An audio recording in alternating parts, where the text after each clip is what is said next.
morning with Britt and Gang. This week I have my sister Shanae and her friend Ashley. Hello. How you guys doing? Good. How was this week been to you guys? My week has been busy. It's always pretty busy. But it's been good. I feel like I don't remember, so I guess it was busy. I had a rough week. I had to get my second shot, so I was like dealing with the effects of that. Oh, not good. Not good at all. Having felt like I was dying. And then turn around, they put that whole, there's a hold on a mandate. I was very upset. Very. But What do you mean a hold on? you didn't see that they had a judge that put a hold on making like the COVID vaccine mandated for hospital workers. And Oh, right. Oh, because you got it because you were in the hospital. Their union is not playing, that's why. Yeah, but then I got to work and they said it didn't count for me. I don't know why. Whatever. But at least you got it whenever You didn't want to get it all? Oh. Because I know that they say it's supposed to be for like the people who have compromised immune systems, but I feel like it does the total opposite. Like as soon as I got it, I told them, I'm telling y'all, watch, I'm gonna get sick as a bitch. They didn't want to believe me. They're like, oh no, it's just like a little fever for a day. No. Mm-mm. For me, my asthma's been acting up. It was just a whole mess.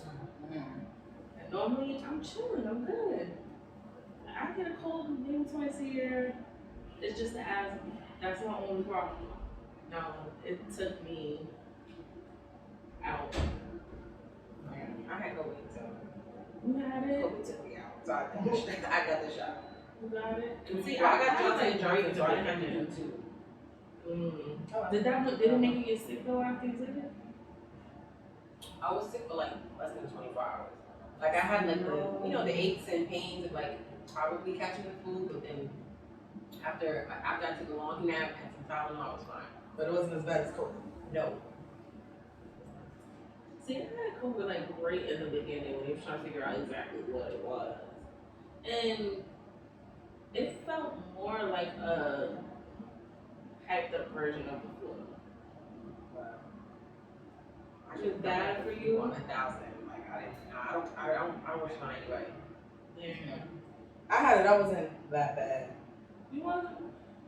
No, like I felt crazy, but it wasn't like as bad. Like we had it at the same time, and like when I was speaking with her, I was like, I probably got her sick, honestly. Oh damn. yeah, No, that's seriously. what yeah, we were together, and she I got told me- sick, but I got like sick, and then like my parents, like everybody who was around me, in that moment got sick. Like my parents got sick, my nephew got sick, she caught it, but she had like, I can't taste it. And I was like, I think couldn't that's what my taste. issue was. Yeah, that was my only thing, and then that lasted for a while. Really? It was like a couple of weeks. Some people still have it. My cousin who lives in Florida, she caught COVID, and she still doesn't have her taste back. Sean It's just been got like his 9 back. months. Sean just got his back, and he had it in March. He got it back in March, and like probably about 3 weeks ago, he just got it. Damn. See, I feel bad because it's like you want to like protect your immune system, but they don't really know what's going on with this virus. It's mutating on the regular. It's just like, and everybody always has a different reaction to it. Like you got some people that's it's hitting them hard as hell, and then there's some people that's just like, I got a cough, I got my symptoms. That's about it. It's like crazy. My husband had it. He was like looking like he was on his deathbed, and I was just sitting there like, yo, bro, you gotta Yeah, me pull too. through. I was really scared for a second there. Dang. Did you have to go to the hospital? I went because I couldn't breathe. But they were like, oh, well, you're not as bad as everybody else, so we can't keep you here. Oh.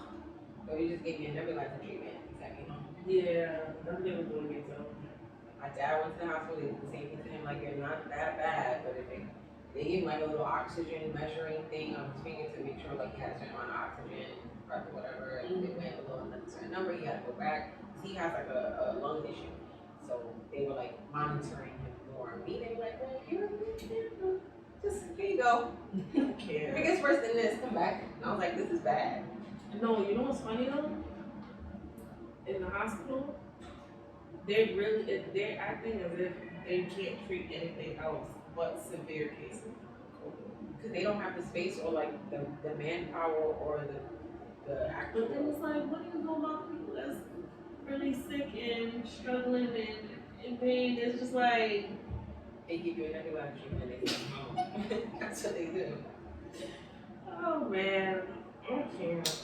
So I want to get into this week's game of Would You Rather. And I'm gonna ask you guys 3 questions of what you would rather. So the first one, would you rather give birth to 30 children or give birth to one full-grown man? I'd rather give birth to, right, it's impossible, It's but impossible. I'd rather give birth to one full home man. I guess. I can't do 30 children. That's for damn sure. I'm not gonna go to no. I don't know. I mean, I was sleeping. My experience was completely different. I had an emergency C-section.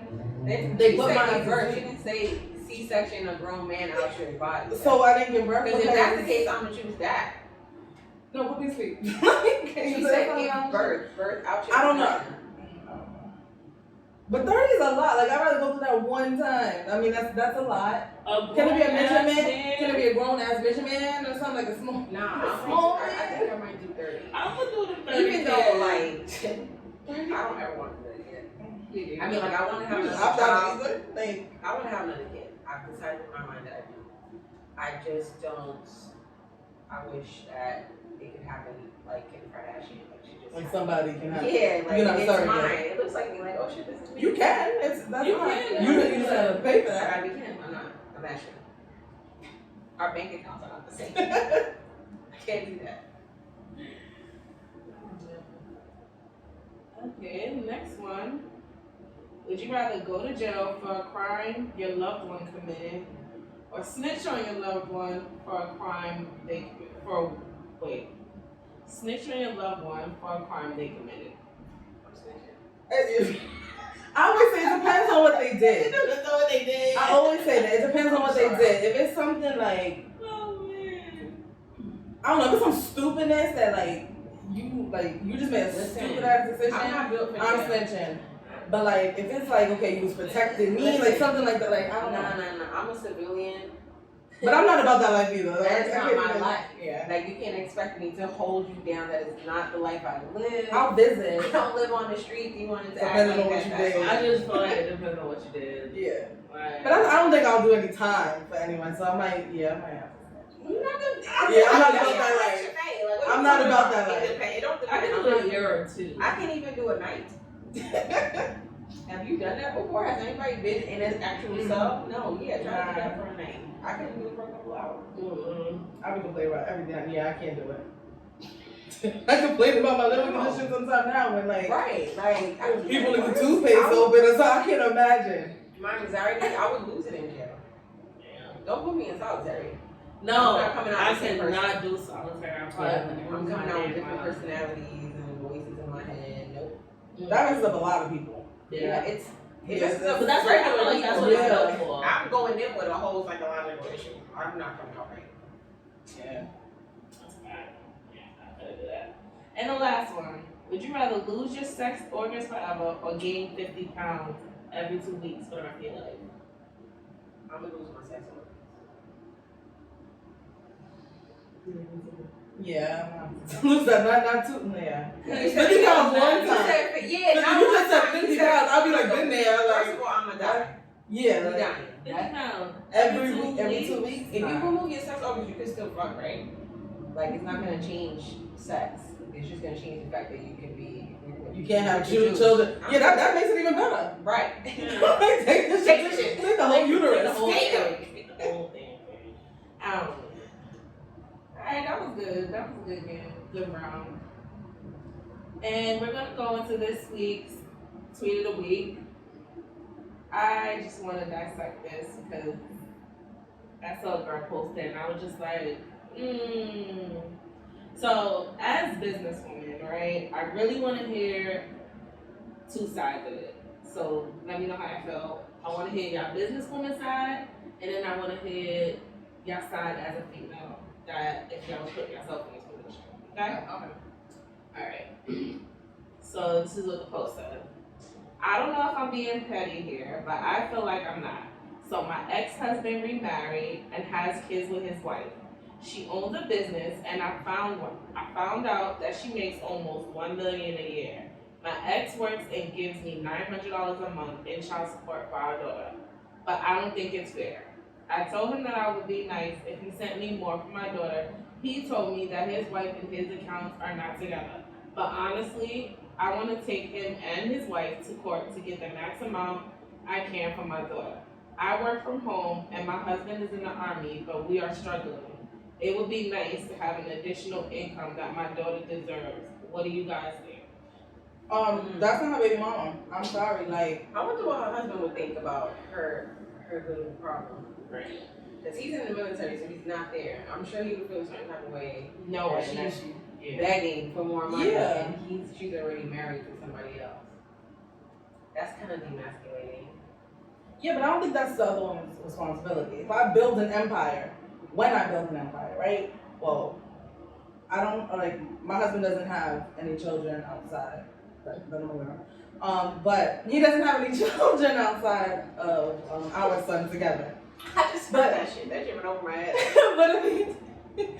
But if he did, and I have this empire, I don't think I should be responsible for someone else's child, right. like that. I mean, like, granted, like, yes, when the child comes over and stuff, we do things together as a family. But in terms of child support, like, that's not. Especially if the accounts are separate. It's different if you have one big account and it's like she's being wild. She's so petty and so like, women gotta learn how to have a little bit of like just and why she can't make respect for do self. more, like, and it's a matter of you doing more too. And Right. how old is your daughter? That My whole thing is $900 you still get 900. I don't get nothing from my baby father, so Like, that's what I'm saying. Like, there's people out here that get nothing. And they make you're it work. complaining about $900 a month? right. Girl. And just because his wife is making that money don't mean that's his money. Because I know if I'm making $1 million in my business, we're not sharing accounts. But Exactly. I'll pay for things. I'll pay for things here and there. Because I got the money, but we're not gonna share an account. Right, like, you get some nice Christmas gifts, we going on vacation as a family, we're doing things. Down, So your but we're child, not like, sharing an your account. child's benefiting from this lifestyle, Right. but I shouldn't be held accountable to say, oh, we have to send you $5,000 a week. You know what I mean? Like, that's not. That's that, and you're remarried too, boo. Like, if you were a single, you know, if you're out there single by yourself working super hard, like, okay, I could probably understand maybe you need a little bit more assistance. We would have to like really look at your situation financially and see where you stand. Does your daughter really need $900 or whatever? But you're a whole remarried, boo. Like, you're just being petty, and you posting on whatever. Like, shut up. Yeah. But do you think of this mentality-wise, right? No, that's like why how it's so you said, annoying, like, you don't get anything, you don't get any type of financial assistance. So what did you do? Like, you need extra money? I'm about to start this, right? Like, I'm gonna do this all the time. I'm gonna start this business. Like, I'm gonna start building something. I'm gonna go get what I I'm need. never gonna That's it. You do what you gotta do. not asking is also a problem, but it's like I'm not gonna. I will all of this shit will lock up on me before I look at him and be like, I need your help. Like, if you are a grown man and you're deciding not to help me, I will never ask for help. And then the next part is this man is doing his part. Right. He's doing what he can do. doing what he can do. If you want your child to live above her means, that is for you right. to make that happen. Provide that. If you feel like, all right, I can't do this, you better work on what you getting, because it's not like you just getting nothing. Like, girl, you getting damn near an extra $1,000 a month. I would say just let's switch seats for a little while. Like, go ahead and not get money at all. Don't get nothing at all. But let's see how you see if that changes your little $900 problem. She's nuts. She's nuts. So, ladies, I want you guys to introduce yourself and your business, and then we're gonna dive in a little. Okay. Well, my name is Shanae Carrington. I always start and I always have to say my name again for the viewers. But I'm the owner of a financial literacy company called Monetary Monarch, where I educate our community on financial literacy to help people understand just how to use the financial resources that are available to us and understand what financial resources are available to us. and basically learn the game of money, how to play with it, how to save it, invest it, and get that conversation going, at home amongst our families, because in our community, we don't talk about it enough, and we become dependent on government assistance, or even in that case, because had she been financially literate, she would have probably started a business or did something else versus looking for a handout. And that's what we definitely need to start moving away from, and really building our children up to have that mindset. So that's one business that I own, and I also have a vending machine business that I recently started, and I'm also in life insurance. I sell life insurance because that's another area that we're not well educated on. And when you look at just what's happening in the community, with even us killing each other, different things like that, like GoFundMe's for freedom. there's a lot of GoFundMe's, or just people just not having any type of insurance or thing. And the biggest thing is that people think that it's so expensive, but yet still we'll run around buying Yeezys and Jordans and Gucci this and all other types of nonsense, and even putting it on our children, as opposed to actually building something and learning how to even use life insurance for a living benefit versus just thinking like, oh, it's just if I die, because there's more to that. So my whole purpose, I feel, is to give back to my community in terms of educating them on financial literacy. Thank you. Wow, We need that. a mouthful. Shut up, Ashley. My little business over here. You don't refer to your business as a little business. No, my shit is big. Okay, I was giving Exactly. I'm Ashley Soleils Naturals. I have a small business, growing business. I make sea moss gel and sea moss infused products. Talk about your products. So it's like you want me to get the bottle and hold it up. And anytime somebody asks me about it, I feel like I have a hard time. Give him a bag. I feel like I have a hard time, like, I don't know, not explaining it, but like I get embarrassed about it almost. No, girl. But I have a sea moss business. I don't know. No, it's in my bag. This is a baby bag. What are you saying? I make sea moss gel. I started making sea moss gel at the beginning of the pandemic, and I just started to put sea moss into other products. So I make hair products, I make skin products, I make sea moss gel, and it kind of was just me making those products to educate people who aren't vegan or vegetarian, because I felt like I learned about sea moss because my ex-boyfriend and my son's father didn't eat meat, and they were vegetarian and vegan, like trying to be healthy. So I learned about it. That's how I figured it out. I put it in my smoothie and stuff like that. Once the pandemic came around, like I was like, it boosts your immune system, so I'm gonna use it. But then I saw like it was like people bullying other people online because they were trying to be more healthy because of the pandemic. And it's like, just because I eat pork chops doesn't mean I can't put sea moss in my smoothie because I'm not vegetarian. Like, just shut up, like whatever. So I just made a little page, started selling it, and then I infused it into other products, and here I am. Awesome. So, is that what you would say motivated you to start your business? It wasn't like a start the business. It was like I made it and I posted it on Instagram, and then someone hit me up and was like, hey, can you make me a jar? And I was like, okay. But then someone else hit me up and I was like, right, I'm not gonna be doing this for free because it costs money to do. So I started to like sell it to people slowly, and I was like, this is taking off, and I don't have shit to do because I was still working, but it was really slow because it was like the beginning of the pandemic, like March, April. So I started to sell it, and it was like I didn't have a plan. I had no idea what I was doing, but I was like, I see other people using Instagram as a business platform, so I started to post it on Instagram, and then I made a page, and then I made a logo, and then I like. Every step was just like, let me just take it a little bit further and a little bit further. I see what other people are doing. I started to like kind of take notes on how their businesses were going and how their things were growing. And then I have like my own personal, like, I want to be professional about it because I mean, I have my own career, so I know how to be professional about things. So I wanted to look clean. I wanted to look professional. So I just kept taking little steps to take it a little step further. And then it turned into like what is now a business, because I literally was like, just doing Cash App and doing hand deliveries, and then like I I got a website. That took me like almost a whole year, but then I did it. I did it on my own, but it was literally like step by step by step by step by step. Like I don't know shit about business. I'm a sociology major. Like I literally don't know shit about business. I literally just watching other people on Instagram grow little businesses, and I'm like, that's a good idea. Maybe I should do that and see how it works for me. And that's what I did, and it just took off from there. And then I had so much time on my hands that I was like, let me experiment. Let me put it into other things. Let me see what other people want. Let me try to make something that works for me, or like whatever. Like I would take stuff that I normally use and just put CMOS in it and see if it worked. And that's what I did. And I had like a little following, so people who purchase from me, like they're loyal. Like I got a little Soleil gang or whatever. So like they just tell me like, hey, try this, or we want this, and it just went from there. That is dope. I like that. Make sure we're gonna have to get you again information after that. Okay.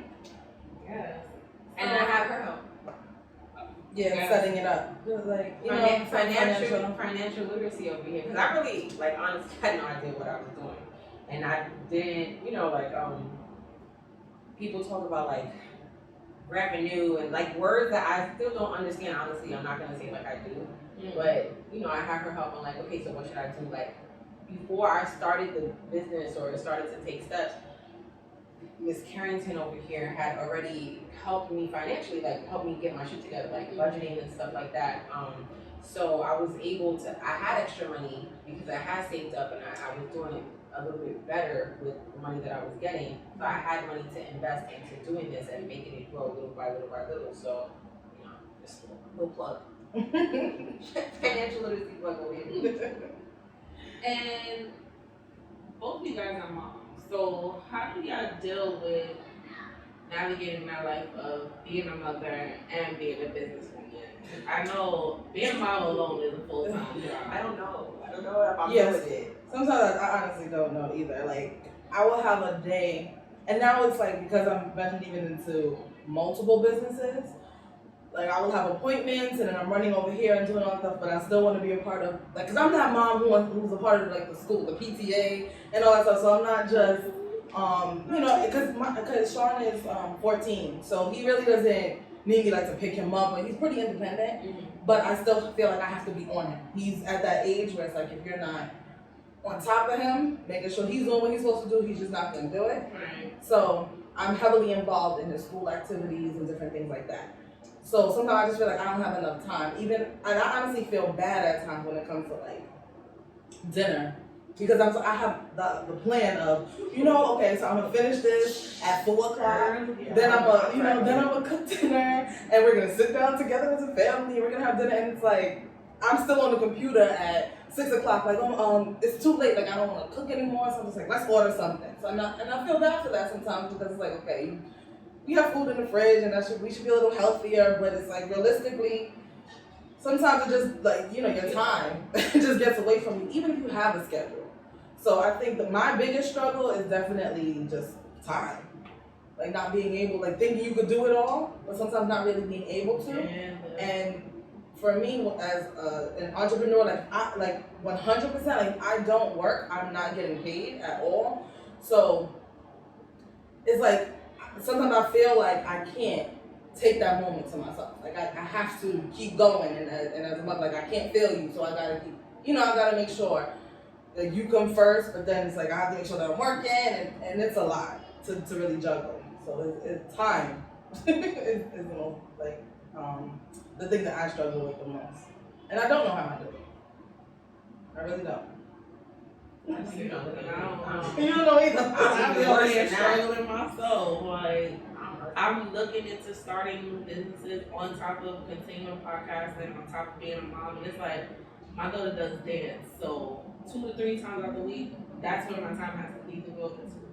Then I'm doing podcasting. So I record closer to the weekend. So during the weekend, I can try and post and like be consistent. But then it's like, I want to venture out and start different businesses, such as like I want to invest in flipping houses and stuff like that. So it's like the part that plays in my head is like, where you gonna find time to do all of this stuff? Like, you want to do it, but you don't want to do it in half-asses. So I feel like I've been like psyching myself out and like putting everything on pause as far as like trying to invest in flipping houses because it's like if I want to do this, I want to make sure I'm doing it right. I don't want to do it where I'm half-assing it and it's gonna fuck me up in the end.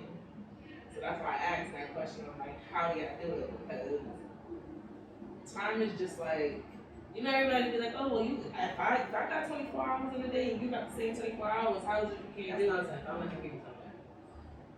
I don't know. I get so psyched out. I don't like when people say that.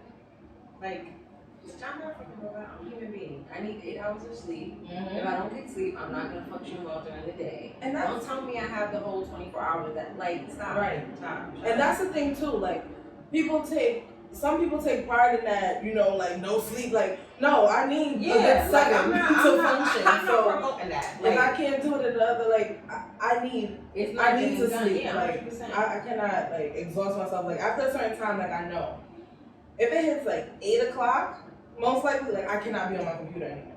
Like my eyes, like it's blurry. I'm not productive, so it's pointless for me to sit there all night. But at that time too, like I said, like if I'm looking at dinner, so like it's too late to really cook dinner or really do much of that. And then, like God forbid, you need a second for yourself sometimes, you know, and then somebody else needs you. It like that's where that struggle comes from. But I do hate when people say that. Like, our 24 hours, no one's 24 hours is the same. Like it's 24 hours in a day, but it's not all the same. Our kids are all different. They have different needs. They're different people. We're different people. Our lives are different. So you really can't compare. How do you deal with like trying to find self-care?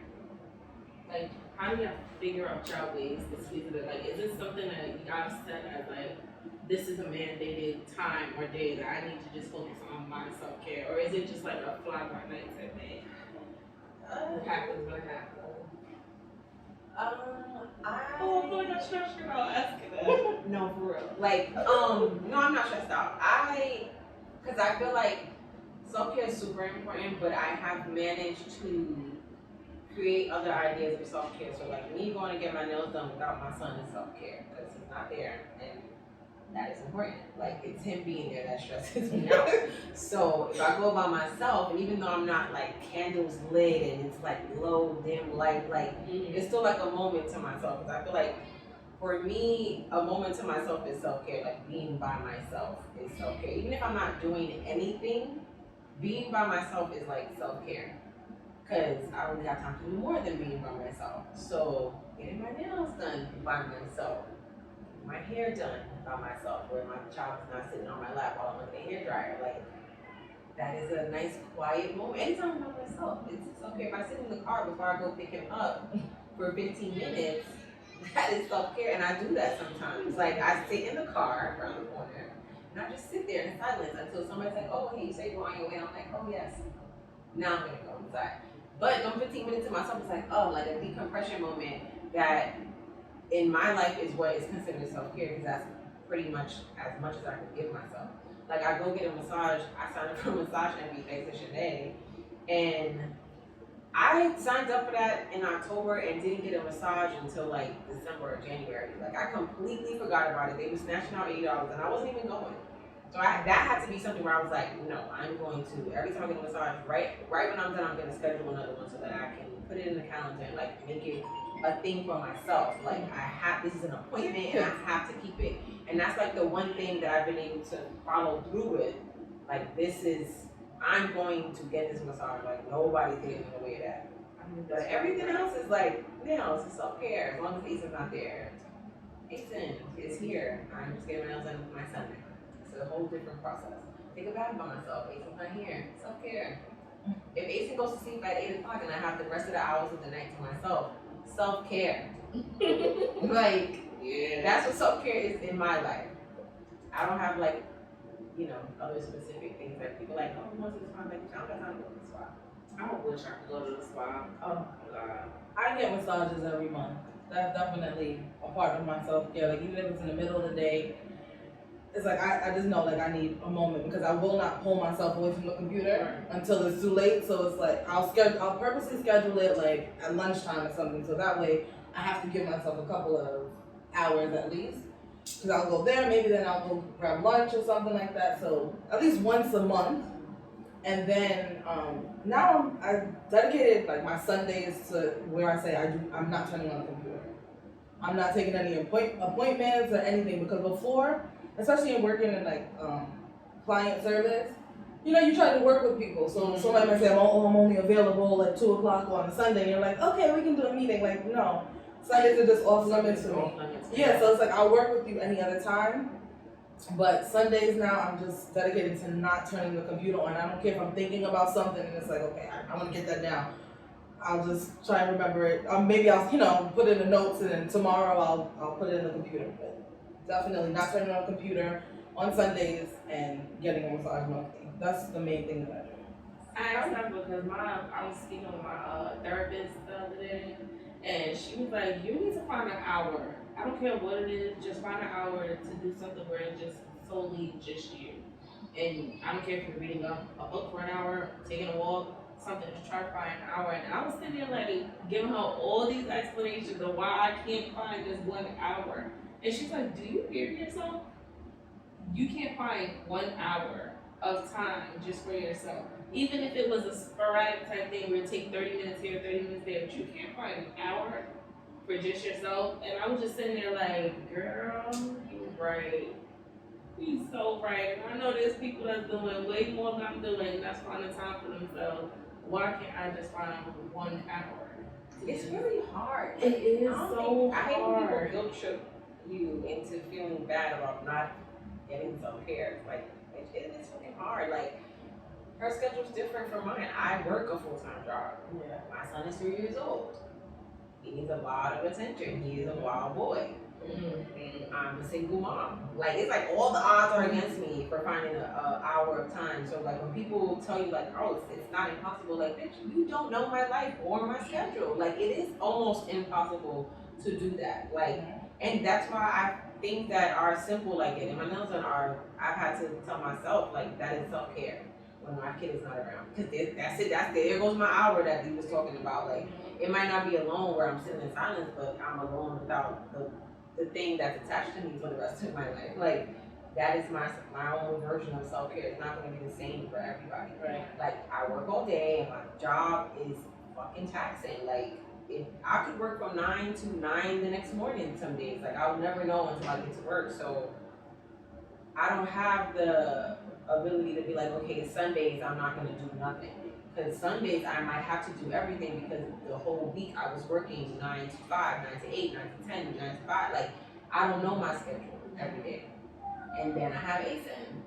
Then I gotta pick him up. Like, I do have a support system. My parents, they help me out. But they tired. They raise babies. They're not trying to stay with him all the time. Like, he is my responsibility. So I feel guilty, like, all right, I can't continue to drop him off or whatever. So I gotta go pick him up, and then I gotta go home, and then I do feel bad if I order takeouts. I'm like, well, I was raised on rice and beans, like a full cooked meal every day. Like, why is he not getting that? So all that shit plays a part. Like, nobody should be guilt tripping you into not being able to find an hour. Like, it's really, really hard to find an hour. Like, don't feel bad. It is hard as shit to find out. But what you said is important, because you were saying like what it looks like to you when you're sitting in front of his school for 15 minutes. Yeah. There's for your 15 minutes when you're just by yourself, getting your nails done, doing your hair. So it's important for us, like, what does self-care look like to you? Create it for yourself. Right. So it doesn't have to be what, one person says, like you said, oh, the candle's lit, you're in the bath, it's just quiet, you have a full day to yourself. Like, you may not have that. But it's just what are your boundaries and what kind of space do you create? Because even for Sundays, for me, that's just not me turning on the computer. It doesn't mean that, I'm not still cooking. Like, I'm still running around being a mom, being a wife, and everything. So it's like not like I'm really like relaxing and like throwing my feet up. But I just know like for work, right? Like for work, I'm just not doing this today because I'll be doing it, the other 6 days. But it's just creating that space and that place for you to say, this is my self-care. What are some of the struggles you faced with building your business from the ground up? Every struggle. And my biggest struggle was overthinking. Word. That's my biggest struggle, because sometimes you don't have, I've experienced where I feel like I don't have the, I guess, like, necessarily, like, faith in myself that, like, other people may have in me, in me. Mm-hmm. So it's like I would second guess a lot of stuff, and I would say things, and like if I had a session, there may be something that I didn't necessarily want to say in a certain way, and then I'm over here bashing myself like, oh, I shouldn't have said it this way, and I don't want this, that. I'm very critical, and then, you know, I was like, that was great, you did great, but it's like of course I'm gonna think otherwise. So everything I'm putting together is like it has to be perfect, but nothing's really gonna be perfect, Right. So it's like Anything sometimes you just can have to happen. go. You just have to do it and figure it out along the way. And in starting my business, it was like, okay, I need to have this, I need to have that, I need to, like, you know, just with all the check boxes, and it's like, you're never gonna have it together. If you sit here and try and check every box on this list, especially when you're looking at social media, you know, when you have all these people who have, you know, similar or the same business as you, you're looking like, okay, well, they're doing this and they're doing that. It's like, just go. Like, you're a whole other person. Build what it is that you're building. And don't be afraid to make changes as well. Because things change along the process. That might work better for your business. Surprisingly, that has not been my problem. I'm shocked because I'm a Virgo, and has always been my problem. That's my problem with everything else in my fucking life. So I don't know why that didn't get in the way of what I was doing. Maybe because, like I said, it was like step by step by step by step. I was like, oh, let me try this, let me try this, let me try this. I was just trying things on the way. So for some reason, that's never been the issue. It's always been more of like time. Like, I don't have time. Like, I'm struggling with time. I'm overwhelming myself because I'm doing so much and I'm trying to do so much and I'm fearless in how I'm doing it. So I'm just throwing it out there, but I don't have the time to do it. I work and then I have him. So like every time I've gotten to like at least twice where I've had to take a step back from it and give myself like a month where it's like, nah, I can't. Like, I shut it down. Instagram shut down, website shut down. I need a break because I'm about to like have another split down because I'm doing way too much. Like, I've had a problem creating my own boundaries with like the business, and because my stuff is handmade shit, I have to do it every week. I have to make the time to do that, or the orders won't go out, and I gotta go to work. Like, it's still, it's two things happening at the same time. There's 3, 4, 5 things happening at the same time. So I've not learned. Well, I'm still struggling with it. Like, I'm still learning to create boundaries. Like, and because I used to not have a website, and then I used to have to do everything on Instagram. So DMs would come in, and I would be on my phone all day, like trying to figure it out and answering people and confusing myself and getting overwhelmed. And then I had to fucking website and sending emails every day, and people still texting me or like sending DMs. Like, I had to learn how to create my own boundaries for it. And I'm still, like I said, I'm still learning how to do it. But time has always been, or maybe not time, more just boundaries and like just navigating how to do it in a timely fashion where I'm not killing myself and overwhelming myself, because then it takes away from my kid. And that's another issue that I've had. I guess it all just falls under time, because then it's like, I'm so busy doing this shit that I'm not even paying attention to what he's doing, or I'm not involved in what he's yelling, mommy, mommy, mommy. And I'm like, I gotta finish this though, like, this has to go out, because these orders bring us money, ASIN, like, so you gotta shut up. Either you help me or just go over there and play with your monster trucks. Like, that makes me feel super guilty. So, time. Alright. So the next question that I had is, how do y'all you started your business with social media. How was it transitioning to incorporating social media? Because we're kind of in the era now, like, everything gets blown up with social media. Like Instagram, TikTok, Twitter, like all that stuff that lately has been helping so much with promoting businesses. So how do you guys?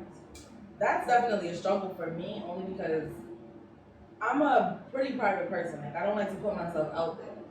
But it's like, you have to be in front of the camera when you're using social media. And even if I were to just post general things, like, people don't know me. They're not, they're buying you first, right? They have to invest in you before they want to start working with you. So a lot of people that I work with, like when I'm looking from an individual side, are my friends and my families, and then even people that they refer to me, but that's because they know me, right? But then if I'm just looking at, trying to reach an audience on social media, if they don't know me, they're just like, oh, she's just posting, random things.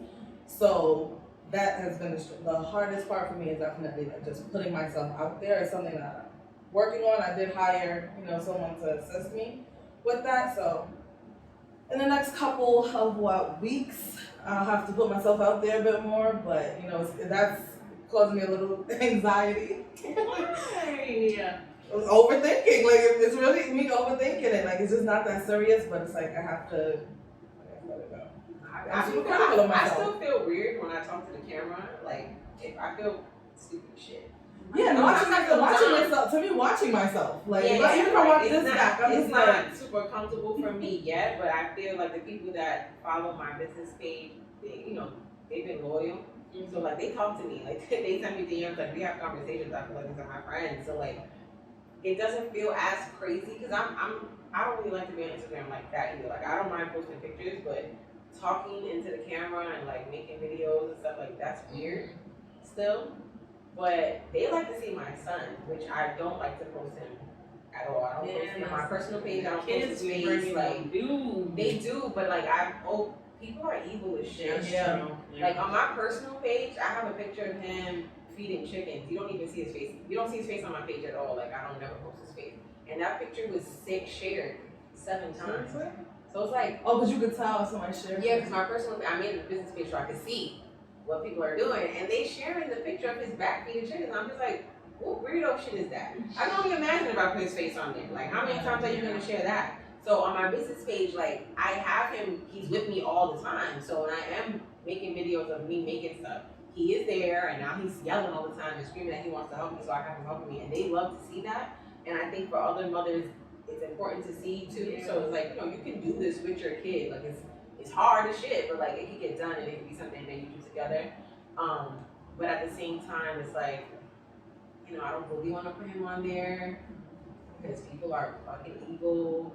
But they like to see it, and it's also inspiring to other parents out there to see, like, and I would love to inspire you, but I also want to keep my kid, I would say my kid off Instagram a little bit, but I don't know, I guess it's different on the business page. I don't post him all the time still. I only post him when he's like there yelling, screaming or whatever. But it's like a gift and a curse. Mm. Have you guys ran into any difficult clients? Like, how do y'all handle those? People are very rude. For you, I can only imagine because like you're selling a product like that people use on a daily. People don't read. I could post all types of information on that page, and they will bypass all of that shit. The caption will be in bold red, and they will skip it and still DM me and ask me a question where the answer is right there. Yeah. And they don't, it's like there's no good morning, there's no like, hi, how are you? It's just, how much is this? When can I get this? Where is my order? And it's like, you're not reading. You're not checking your emails. Like, the biggest thing is checking the emails. People, check your emails. Check your email. Check your spam accounts. Look, every time I purchase something for somebody, I check literally every folder in my email down to if I accidentally put it in the trash. I've had to check myself a couple of times before I respond to people, or sometimes I'll text Shanae, or I'll text another one of my friends who's like really good with words, and I'll be like, can you professionally curse this person out and then write it back to me so I can send it to them? Because if I do it, I'm losing a person right there. Like, right then and there, I'm gonna lose that person. I'm gonna lose everybody who's gonna come with them. So how about you write this for me and I'll send it back in the email, because they be like, okay, I'm on this business page, but don't get it twisted. Yeah, like, I'm not being professional, but you rude as shit. Fuck this whole business, bitch. Like, don't talk to me like that. For real, like, people forget, like, I'm a regular person still too. Don't talk to me like that. I'm not being rude. Just say good morning. It's the little things. Like, a simple good morning would change my whole mood. They just bust into the DM like, well, I said, or I, like, hold up. Man, there it goes. Life. But yeah, that's that. Yeah. For me, it's just people not respecting my time. Because there'll be people who make an appointment and then it's like last minute. Well, I appreciate somebody canceling. Like, so some things happen. So it's like you have to cancel last minute, I appreciate that. But like the no-shows, like, okay, we have something scheduled and then it's like you just don't show up. Then you don't answer the phone, and then here you come a week later, like, oh, I'm so sorry, like, like, can we reschedule later? Yeah, like, and people do that. People feel entitled to your time sometimes, and they're like, oh, I apologize, you know, can we reschedule and all that stuff, and then for me it's like, so and I understand now why people take deposits, so that's another thing when it comes to business too, it's like, being, you know, nice and being like, okay, let's just make an appointment, but there's a reason why people say, in order to schedule my time, you have to leave a deposit for X, No, yeah, I Y, totally Z, get it now. yeah, like I used to think like, why do I have to make deposits? You know, and I'm gonna spend money anyway. But that's why, because people don't show up and they, you know, they don't do what they say they're gonna do. And it's like, if you want the help, and I understand, but finance especially, it's a process. So I'm working with you through the process. So if you want to reschedule something, like we can, but like that no show or just not even doing anything, like taking the meeting and then you're like, yes, I'm ready to go, and I send you over stuff, and then it's like you just disappear. Yeah, like, that's stuff like that just I'm drives me sorry, crazy that's because then you weird know. as hell to me. I mean, Yeah. I understand things come up, but it takes nothing to shoot a text message. Like for you to just ghost somebody at the last minute, that is so freaking weird to me. Some And people are really. I really feel like that's gonna be one of the hardest things for me when I start a business is trying to like ignore it because that type of stuff, even on as a regular ass person, when people just we're in contact and they randomly ghost me, I find that to be so irritating and so weird. I get so it's like, what mad. happened? You know, Like, right. You're really trying to figure out, like, okay, so what happened because you were interested 1 second, now you're not. Whereas, like, if you're not, perfectly fine because there's no pressure, like, nobody's begging you to do anything. Social anxiety, that's a real thing. Like, having to explain to people what they don't want to hear scares people, so they run off. Which, I mean, still, we're all adults, but we're not really taught to communicate very well. So, That's true. You know, sometimes you got to give people, like, a little bit of the benefit of the doubt, but then it's still like, Right. Weird. still like, all right, learn how to fucking communicate. Yes. Please learn how to communicate. Especially when it comes to business, just learn how to be professional too. The same way you would want me to be professional with you, like I think you should also be professional with me. Because it's the same way somebody's coming to you just, well, I said whatever. If that's how you came to them, well, I said to book delivery. You know what I mean? Like if you just randomly send them this message without a good morning, I see you did not put X, Y, Z. You know, if you had to reach out to someone, there's a way that you would do it.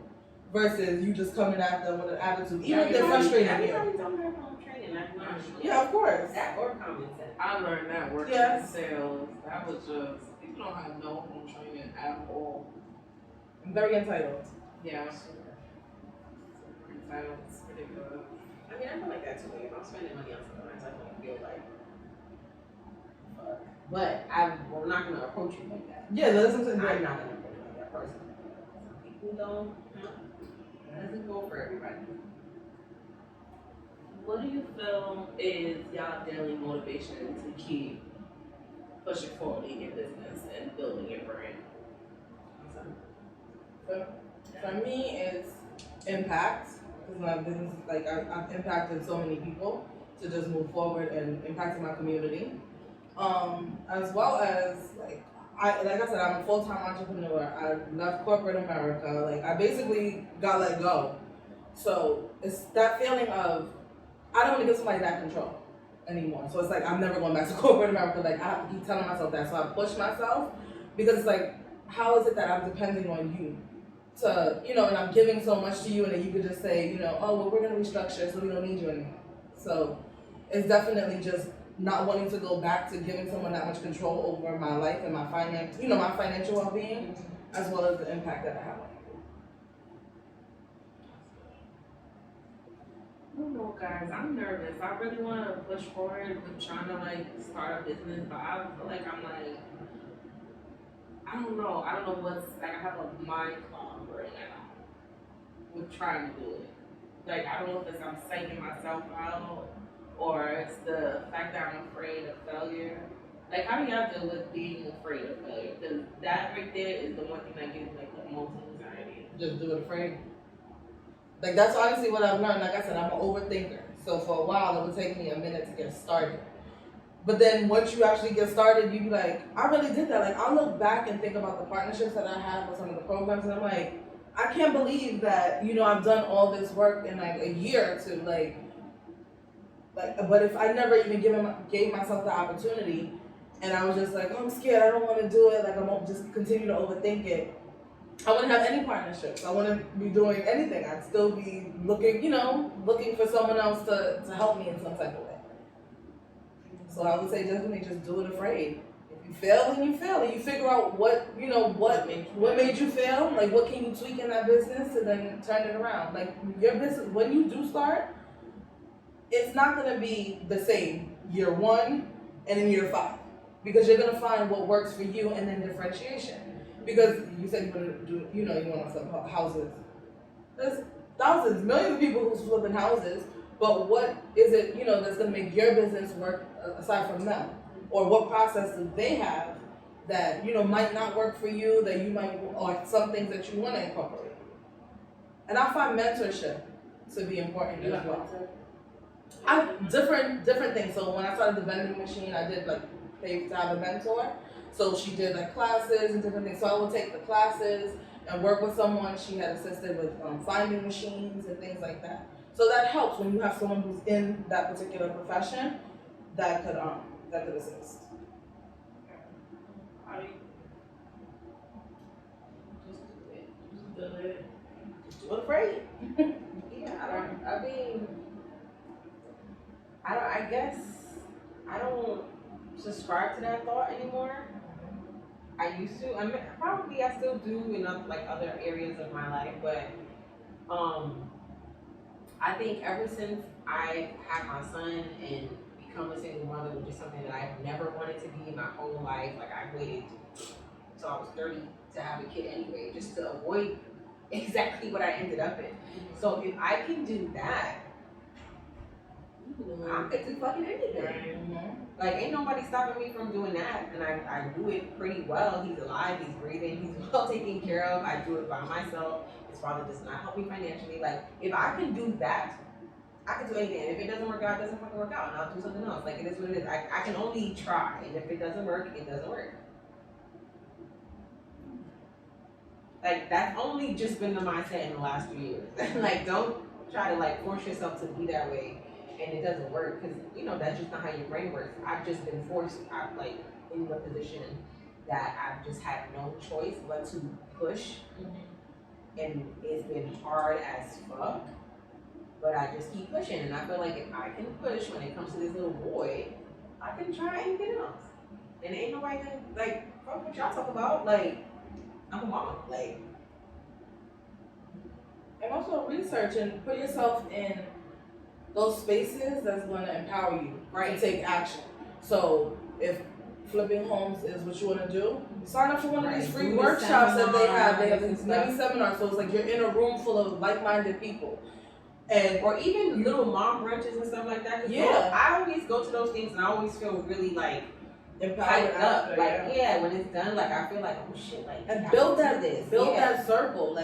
Because you would connect with so many other people who are so many like-minded people if you're just in another space.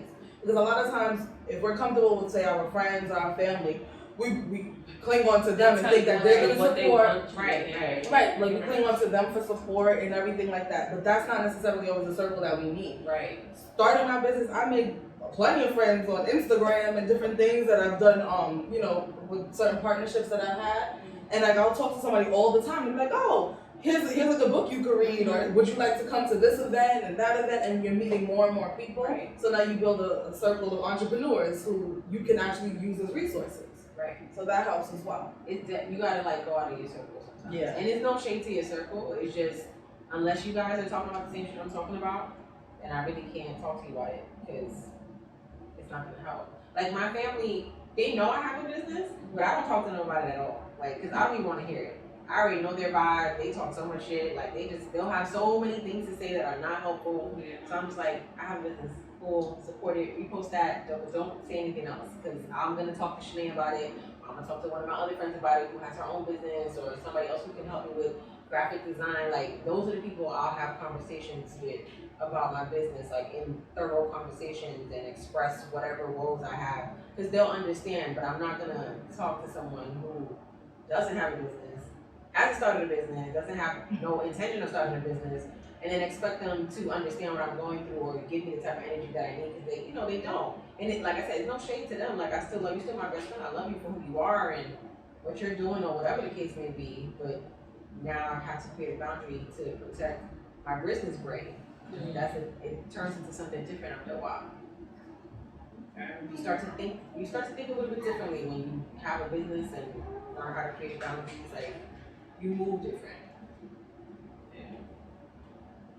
Well, thank you, ladies. I'm gonna put them right on out. Well, thank you, ladies. This was a very helpful and inspiring episode, and I hope that you guys can, gain some more followers off this episode. Yeah, follow me on Instagram. Yes, follow me on Instagram. Yes, so we get some more awareness.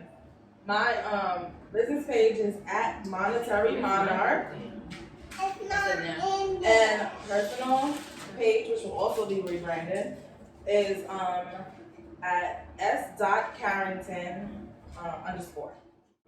I'm gonna add them all to the description Yes. box. Okay. Go ahead, follow me. Be in my kid in the mornings.